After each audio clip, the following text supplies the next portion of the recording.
7. Barrett outside, the switch. Doncic goes, oh, what a great step! And then he hammers it home! Broke his ankles! What's going on, guys? Welcome back to a brand new video. I hope you guys are doing well. I understand I look like a douchebag. My hair is crazy right now. I really need to get a haircut soon, but I appreciate you guys tuning into the video. And we're going to be having a conversation that I don't think you guys want to have, but I feel like I've started a sentence or I've started a conversation off with that a lot as a New York Knicks fan. Sadly, there's been a lot more bad than good when it comes to being a New York Knicks fan. And I feel like some more bad's coming. And I'm not trying to be negative here. I'm just trying to keep it real with you guys. I hope it works out. I really do. But it's not looking good right now if you're looking through a optimistic perspective or like point of view. And I'm not calling out any other Knicks content creators at all, or just NBA creators that talk about the Knicks. Like, yes, there's some people out there that are going to be optimistic no matter what. We could lose 5 in a row, but they're going to be like, it's all right, this player played good. We have a very bright future. We're going to win an NBA championship. I'm going to tell you the truth when we're playing good, and I'm going to tell you the truth when we're playing bad. I'm positive when we're playing good. I'm negative when we're playing bad. Who wants to see their team play bad in the present, but then you're also uncertain of what the team is in the future? Because if you're bad in the present and you have a questionable future moving forward, then obviously you're going to be negative. You're going to be very upset. So we're going to be talking about Cam Reddish. He was hustling on this one play versus Sacramento a few days ago, and he fell on his shoulder. He got like undercut. It was a freak accident. At first, I thought it was just a concussion. Concussions are still very serious, though. Like, you have to be out of the lights, and it could really mess with you mentally. And I was like, oh, I just hope Cam Reddish is okay. But it turned out he had a right shoulder injury, which is even worse when it comes to him being right-handed. Just like, I don't think people realize how much your shoulder really goes into playing the game of basketball. If you're driving down the lane trying to be physical, just shooting with your right hand, just there's a uncomfortability. Like, I remember hurting my shoulder one time playing basketball, and it was just very, very uncomfortable. And I was an idiot though and continued to play with it, because when you're like in middle school or when you're just younger, they don't tell you like you're not treated like an NBA player. They're just like, tough it out or just be strong and play anyway. So Cam Reddish has had an interesting career in New York, or his NBA career in general. Like, this dude was a beast in high school, one of the top recruits, top 5 recruit, committed to Duke, was underwhelming there. He showed some flashes, specifically against Louisville when he was clutch down the stretch. Remember RJ Barrett throwing that between the legs pass to Cam Reddish, like right behind him, knocked down a 3 to have this amazing comeback. He showed what he could do off the dribble. He showed what he could do defensively, knock down shots from the outside, his athleticism. He just brought a great element to the game when he was on. But there was way too many games that he just disappeared. And you could say he was the outlier, or he was someone that wasn't really being talked about as much as Zion Williamson and RJ Barrett, because those guys were the clear top 3 overall picks. But then you could also look at it as maybe give Cam Reddish a break or catch him a break.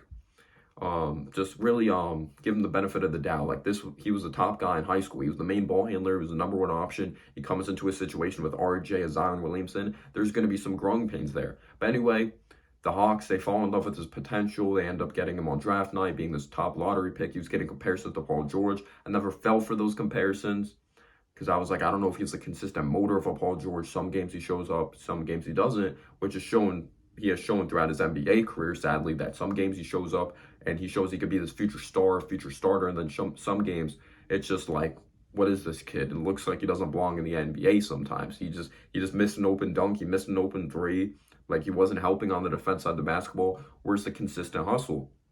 So as of right now in Cam Reddish's career, he really has no role. And I feel like a reason the Hawks traded Cam Reddish to the Knicks is like, we're not sold on this kid. Like, he can't stay healthy. There's no consistent play. When we have played him, there just hasn't been improvement. And if he's asking for a lot of money or he wants to be extended, we just can't keep him. We already have our wings. It's just not a good fit moving forward. So they're like, he hasn't consistently shown enough. We think he's talented, and it'll be great if we can get it out of him, but give me a first-round draft pick. Give me Kevin Knox. He has some potential. You guys failed him. Like, Kevin Knox is someone I didn't want on draft night. I wanted Mikal Bridges, Miles Bridges, literally anyone else. Kevin Knox, I understood the potential with him with the ceiling. People could say Kevin Knox is trash, which I understand that side of it, but we also failed him at the same time of bringing in veterans, just taking away his minutes. Fizdale was a joke. Like, as much as you could say, like, Knox failed himself, maybe didn't have this consistent motor, cared about video games too much, like Fortnite and all that, but we failed him at the same time. The Knicks failed Frank Ntilikina. We failed every single draft pick that we went on, like most picks that we went on to draft. Like you could say they weren't the most talented, but the best organizations put their players to be, like they put their players in the position to be successful, of playing them throughout their strengths, even if they're limited offensive players or defensive players. You just got to be able to find some type of role. And the New York Knicks were not able to do that. The first round draft pick, the way it's set up, it's not that valuable. Maybe the Hawks go on to trade it. But I was like, this is nice. Reddish showed some flashes. He had a huge playoff game. It looked like he was like helping the Hawks build momentum versus the Bucks. They lost, but that was the bright spot. A lot of Hawks fans, a lot of NBA fans were very hype about that game. I was like, Reddish had a good game, but at the end of the day, it is just one game. Like, yes, he showed potential, he showed flashes, but at the end of the day, it is just one game. This has pretty much summed up Reddish's career. That's a great game. Oh, that's a bad game. What the heck was that? Like, that has been Cam Reddish's career. And just him not staying healthy was a key reason he was traded to the Knicks as well, like I mentioned. But I liked it because I was like, Leon Rose is looking towards the future. He's not just looking to win now in the present. He's looking to build a long-term, like, longevity winner. Like, he was teammates with RJ, fresh start, big market. We'll see if that works out. And it's going to be very interesting. He's talented. Maybe we get a lot out of him. He's going to become better as a defensive player with Tom Thibodeau. He comes over and he doesn't play. First off, the ankle injury, I understand why he didn't play, but there was like a log jam. You have Grimes coming off the bench. You have Burks, like he would flip-flop from point guard to wing, like when there would be an injury. You have Fournier obviously starting. Like there's a log jam when it came to the wing position. So I'm like, how is Reddish going to get minutes here? We know Tom Thibodeau doesn't like to play the young guys, and even when RJ Barrett went down, like he would get some minutes, but RJ Barrett literally went down, right? And Reddish played like 5 minutes. Like it was very clear that Tom Thibodeau did not like Reddish, because then the reports came out at the trade deadline that the Knicks are looking to trade Cam Reddish. And I'm like, what? We traded a first-round draft pick. We traded Kevin Knox. We don't even play this guy. He's young. He has talent. I'm not saying he's going to be some future star, but I'm like, Jesus Christ. Tom Thibodeau and Leon Rose are not on the same page, and that is a very, very bad sign. But this is where the sad part comes in. You could say Reddish he was getting minutes before he got injured because you had Grimes that went down. That was a huge reason, maybe you could say. And like he was getting some minutes when RJ got hurt. So was Reddish only getting minutes because of the injuries? If that's the case, then Tom Thibodeau, what the heck? But he was finding ways to give Reddish minutes lately. He really was before he got injured with that right shoulder injury in Sacramento. And I was like, okay, this is cool. Reddish is starting to be productive. He brings a brand new element to the game to this Knicks team that we didn't have before. As much as I like Grimes, I don't see Grimes as this potential starter moving forward because, like, he's a nice 3-and-D player. He's a nice catch-and-shoot guy. I like the way he gets after defensively. We don't have enough shot creators to afford to have him in the lineup, so I think he could be a very solid player off the bench. While Reddish, if he brings it consistently and if he reaches his ceiling, it's a huge if. He has off-the-dribble potential. He brings athleticism, outside shooting, defense. He brings a lot to the table he brings a brand new element, and he's just a naturally talented player. So now I'm starting to think about it. Like, Reddish was playing decent or playing solid in those minutes he was getting.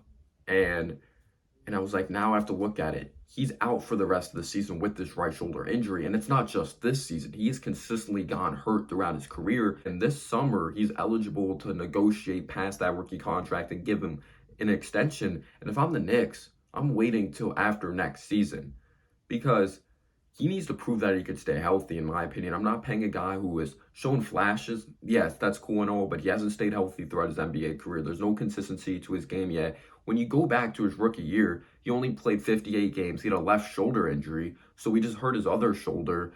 His second year, 26 games. Like McMillan, when he took over, you could say he wasn't the biggest fan of Reddish, but he also had some injuries. He hurt his ankle. He hurt his Achilles. His third year, he only played he only played 49 games this season. If it was an ankle injury, he hurt his back, I believe, at one point in his NBA career. Like, this dude hasn't consistently stayed healthy.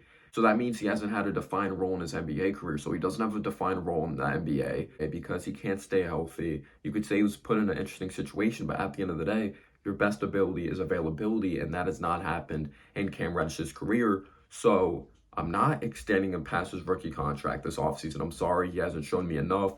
Let him play out the next season because he's under contract. And then if he stays healthy and he plays well, then there you go. You could extend him, or you could extend that qualifying offer. But he has to show more, in my opinion. He hasn't stayed healthy. He hasn't been consistent.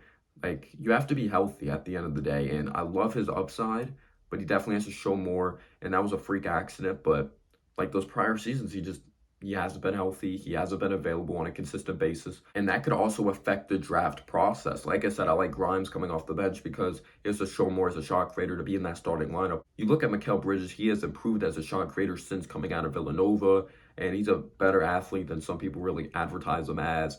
But a reason why Mikal Bridges is able to fit into that starting lineup as this catch and shoot guy, like I said, he's a better shot creator than people give him credit for, and he's improved in that department. When you have Devin Booker, when you have Chris Paul that are brilliant shot creators, you can get away with having a guy that isn't on that type of level. But then when you look at Grimes, RJ's not on that level as a shot creator yet. Randall, we don't know if he's going to be here moving forward.